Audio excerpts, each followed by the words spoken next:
you have heard my title. I'm Cornelius Koeblin. I'm a communications strategist. That's a very German title. Let me explain what I do. So what I do is actually I tell stories. I plot stories. I come up with a plot for a story that BMW has to tell. It's a story about challenges. It's a story about our customers. It's a story about heroes. It's a story that eventually has a good end.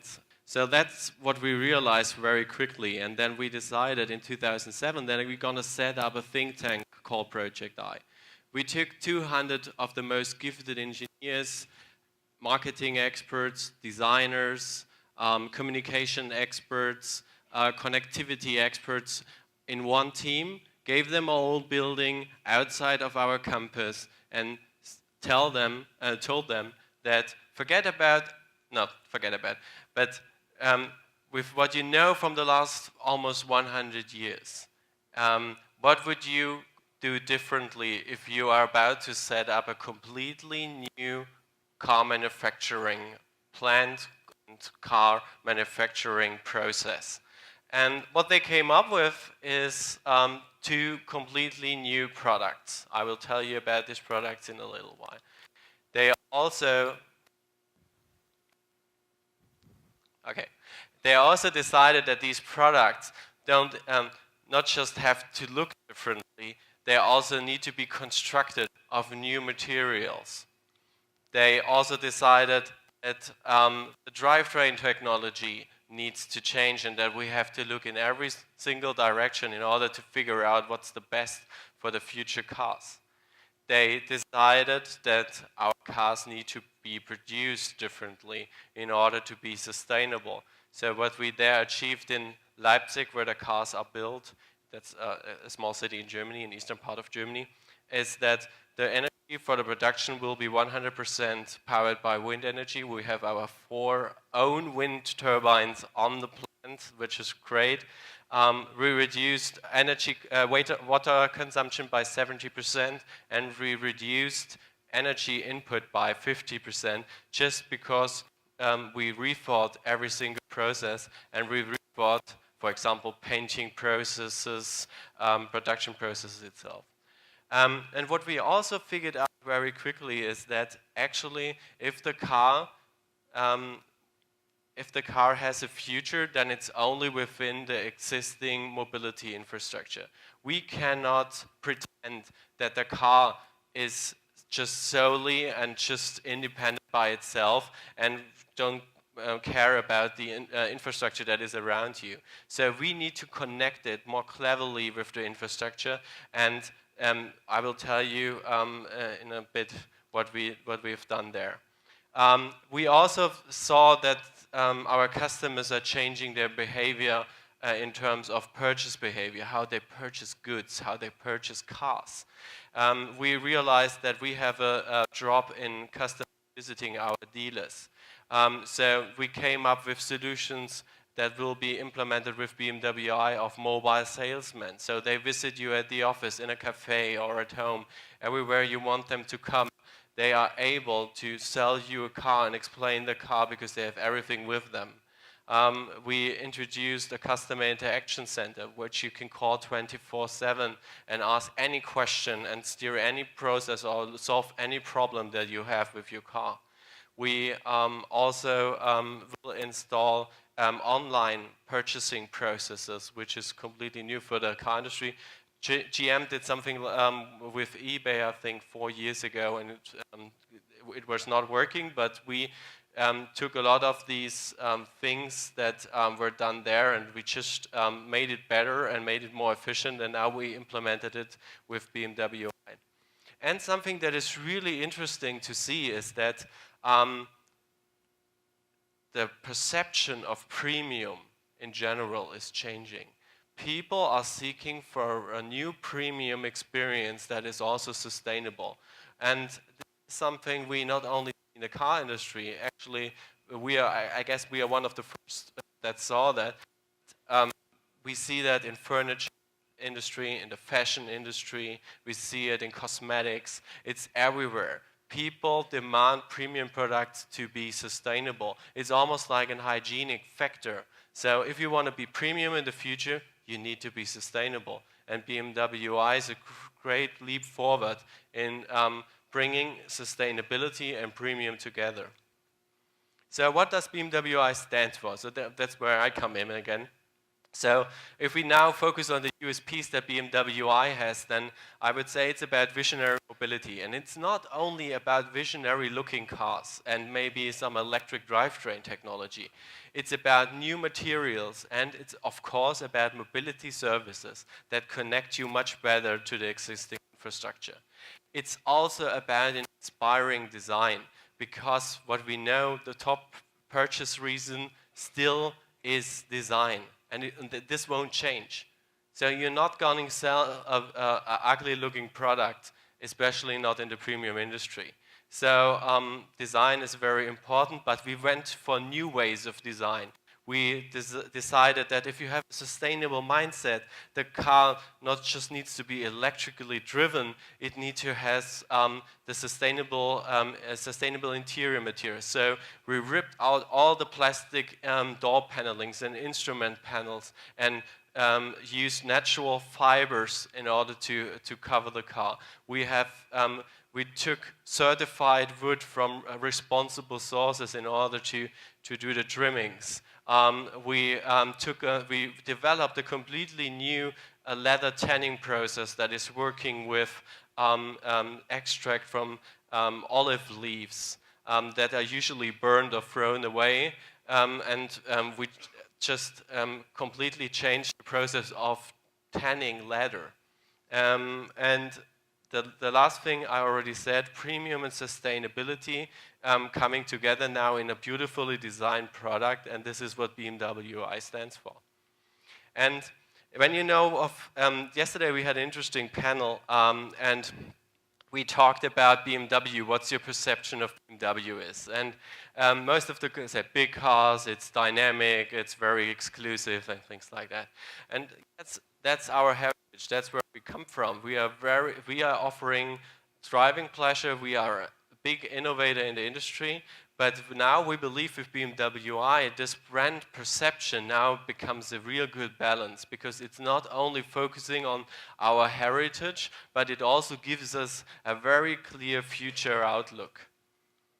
And something that is also, because I said it's very much customer focused, what we see very quickly from market research when you want to come up with a product and services like this is that there are two ways of seeing it. So there's the one, the responsible perspective. I always call him the true believer. He really is a seasoned premium customer that wants to live a responsible lifestyle and a sustainable lifestyle. And he's not fooled by any marketing bogus that you're telling him. He wants to see the substance. He wants to see the quality, the design substance, sustainability substance. He's into details.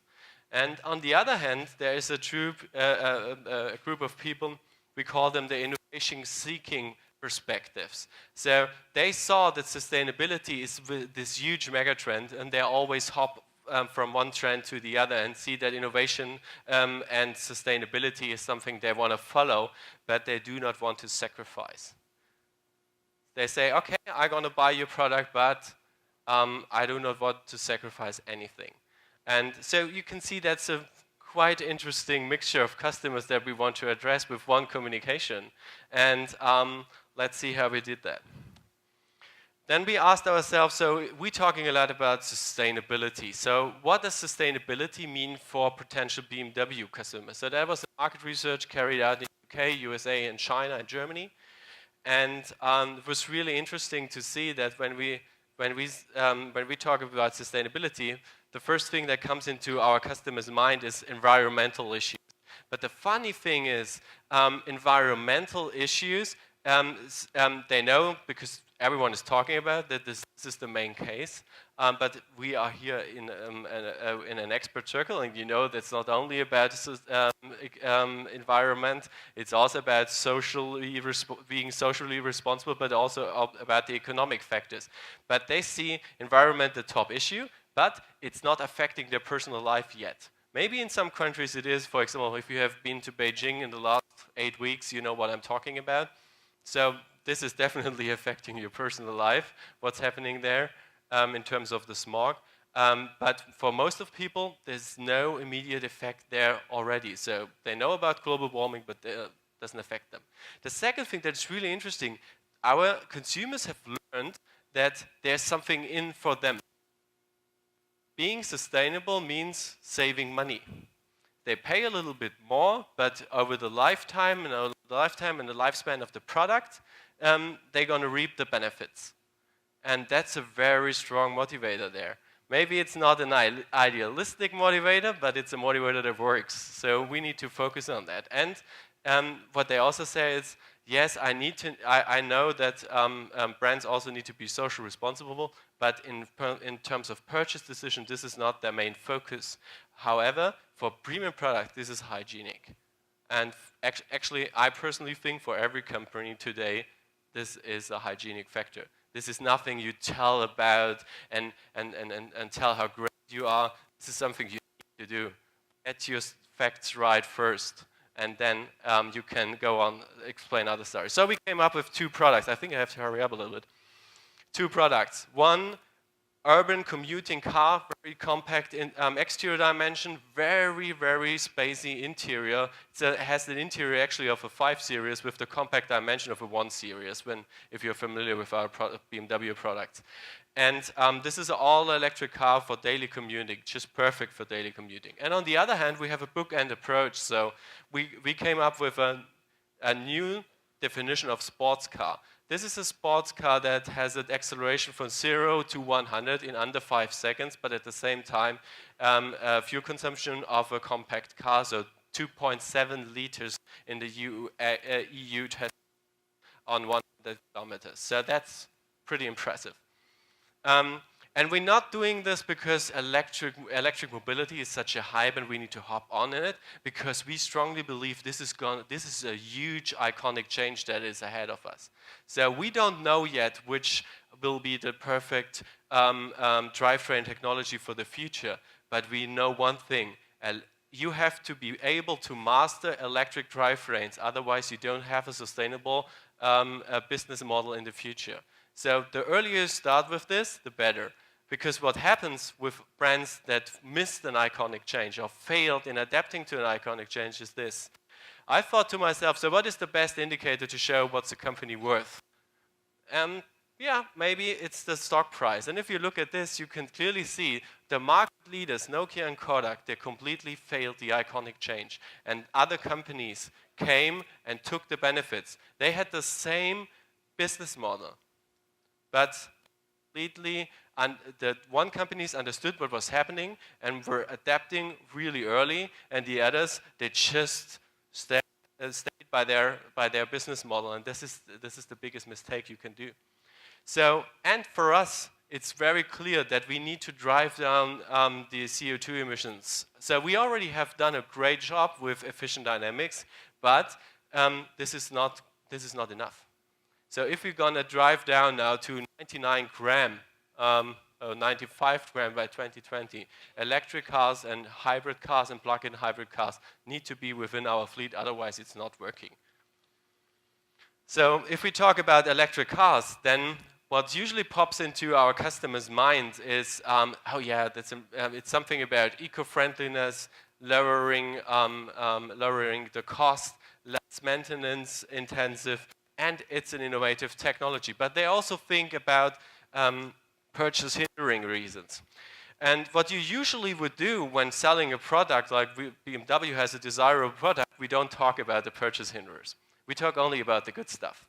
But in this case, it's not working. If you're not explaining to the people why these purchase hinders are actually not purchase hinders, they won't buy the product.